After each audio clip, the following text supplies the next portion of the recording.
বেকসুর খালাসের আবেদন জানালো সঞ্জয়। হাইকোর্টে ডিভিশন বেঞ্চে আবেদন করা হয়েছে এবং নিম্ন আদালতে যাবজ্জীবন সাজাপ্রাপ্ত সঞ্জয়। এই মুহূর্তে অত্যন্ত গুরুত্বপূর্ণ একটি খবরের দিকে নজর রেখেছি। আর্চিকর কাণ্ডে বেকসুর দাবি সঞ্জয়ের। হাইকোর্টে ডিভিশন বেঞ্চে আবেদন জানিয়েছে নিম্ন আদালতে যাবজ্জীবন সাজাপ্রাপ্ত সঞ্জয়। আর্চিকর কাণ্ডে গ্রেফতার করা হয়েছিল সঞ্জয়কে। বিস্তারিত জানবো এই নিয়ে টেলিফোন লাইনে রয়েছেন প্রতিনিধি অর্ণমাংশু নিয়োগী। অর্ণমাংশু, আর একবার আপনাদের জানিয়ে রাখি, আর্চিকর কাণ্ডে বেকসুর দাবি এবার সঞ্জয়ের আবেদন জানিয়েছে তিনি। হাইকোর্টের ডিভিশন বেঞ্চে আবেদন জানিয়েছেন নিম্ন আদালতে যাবজ্জীবন সাজাপ্রাপ্ত সঞ্জয়। আমরা আবারও যোগাযোগ করেছি অর্ণমাংশুর সঙ্গে।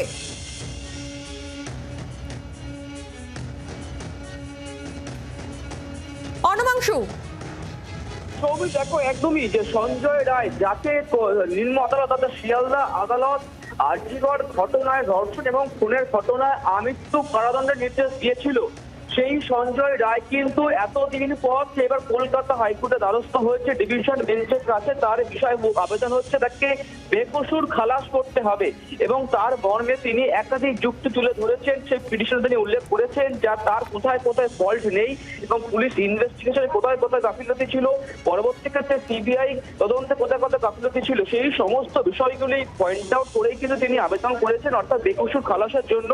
এই কিন্তু সঞ্জয় রায় এই আরজিকরের ঘটনায় কিন্তু একদম দোষী সাব্যস্ত করেছে বলা যেতে পারে। সেই দোষী কিন্তু এবার কিন্তু তিনি বেকসুর খালাস যে ডিভিশন বেঞ্চে অর্থাৎ উচ্চ আদালতের কাছে শরণাপন্ন হলো। সঙ্গে থাকা অর্ণমাংশু, এই মুহূর্তে যে খবরের দিকে নজর রেখেছি, আরজিকর কাণ্ডে বেকসুর দাবি সঞ্জয়ের। বেকসুর খালাসের আবেদন জানিয়েছে সঞ্জয়। হাইকোর্টে ডিভিশন বেঞ্চে আবেদন জানানো হয়েছে নিম্ন আদালতে যাবজ্জীবন সাজাপ্রাপ্ত সঞ্জয়। অত্যন্ত গুরুত্বপূর্ণ একটি খবরের দিকে নজর রয়েছে। আরজিকর কাণ্ডের যে ঘটনা ঘটেছিল, অত্যন্ত লজ্জাজনক নিন্দনীয় ঘটনা।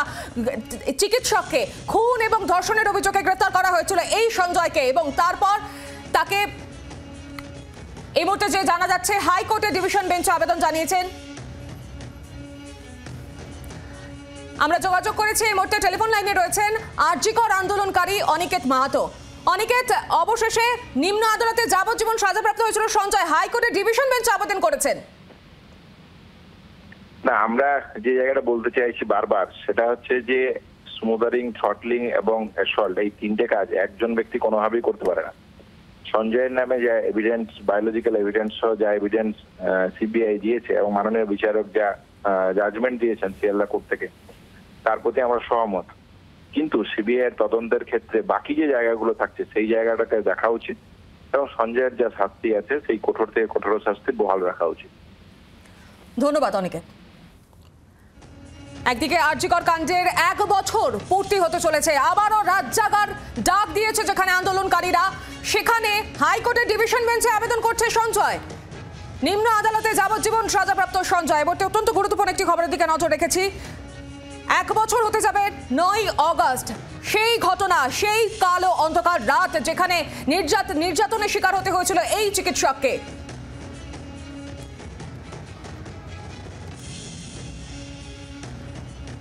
দফায় দফায় বিক্ষোভের ছবি আপনাদের সামনে তুলে ধরেছিলাম। আরজিকর কাণ্ড নিয়ে চিকিৎসকেরা অনবরত লাগাতার আন্দোলন চালিয়ে গিয়েছিল। আরজিকর কাণ্ডে বেকসুর এবার দাবি সঞ্জয়ের। বেকসুর খালাসের আবেদন জানালো সঞ্জয়। হাইকোর্টের ডিভিশন বেঞ্চে আবেদন জানিয়েছেন তিনি।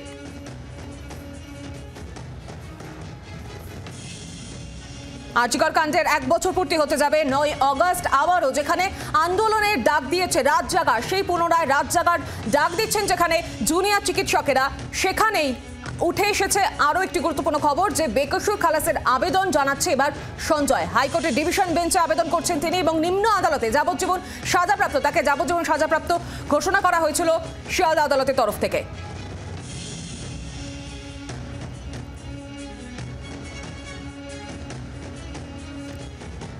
আরজিকর কাণ্ড নিয়ে একদিকে যখন গোটা রাজ্য রাজনীতি তোলপাড় হয়ে গিয়েছিল, দফায় দফায় আন্দোলনে নেমেছিল সাধারণ মানুষ থেকে শুরু করে জুনিয়র ডাক্তাররা পর্যন্ত। আমি আবারও চলে যাব অর্ণমাংশুর কাছে। অর্ণমাংশু, একদিকে আবার যখন 9ই অগস্ট রাত দখলের দাবি জানানো হচ্ছে, সেখানে এই ধরনের আবেদন জানিয়েছেন সঞ্জয়।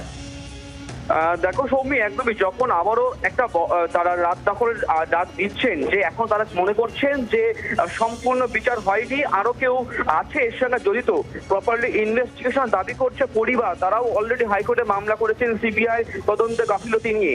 এই সময়ের মধ্যেই অবশ্যই একজন দোষীর কিন্তু সাংবিধানিক অধিকার রয়েছে, সে কিন্তু ডিভিশন বেঞ্চ বা উচ্চ ন্যায়ালয়ের কাছে আবেদন করতেই পারেন।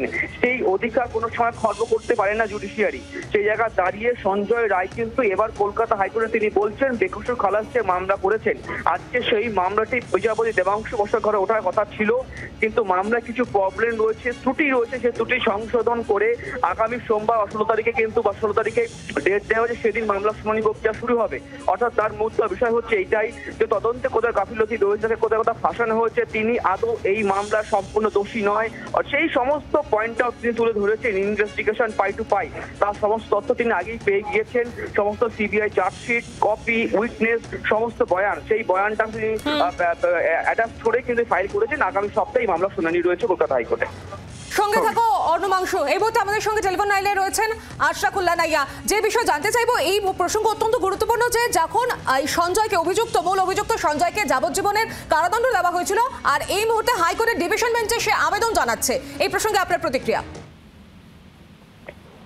দেখুন, আমরা প্রথম থেকে যেটা বলে আসছি যে এই ঘটনা শুধুমাত্র সঞ্জয়ের দ্বারা করা সম্ভব নয়। একসঙ্গে স্মুদারিং, থ্রটলিং এবং অ্যাসল্ট, তিনটে কাজ একসঙ্গে একজন ব্যক্তি করতে পারে না। তো আমরা প্রথম থেকেই সঞ্জয় কি অ্যাপ্লাই করছে কিংবা অন্যকে কি অ্যাপ্লাই করছে এগুলোতে এত বেশি ফোকাস করছি না। আমরা মনে করি যে সিবিআই যে ইনভেস্টিগেশনের দায়িত্ব নিয়েছে সেই জায়গা থেকে বাকি আর কে কে আছে সেগুলো খোঁজ নেওয়া দরকার। আর ব্যক্তি সঞ্জয়ের ব্যাপারে উনি যেভাবে হাইকোর্টে যা করছে সেটা কোর্টের মতো দেখবে, কিন্তু আমরা যেটা জানতে চাই যে ইনভেস্টিগেশন এই দিকে কখন এগোবে যে সঞ্জয় ছাড়া আর বাকি কারা ছিল, একজন কোনোভাবে সাইন্টিফিক্যালি এই ঘটনাটা ঘটাতে পারে বলে আমাদের মনে হয়। ধন্যবাদ। বাংলার আওয়াজ, বাঙালির আবেগ, জি 24 ঘন্টা।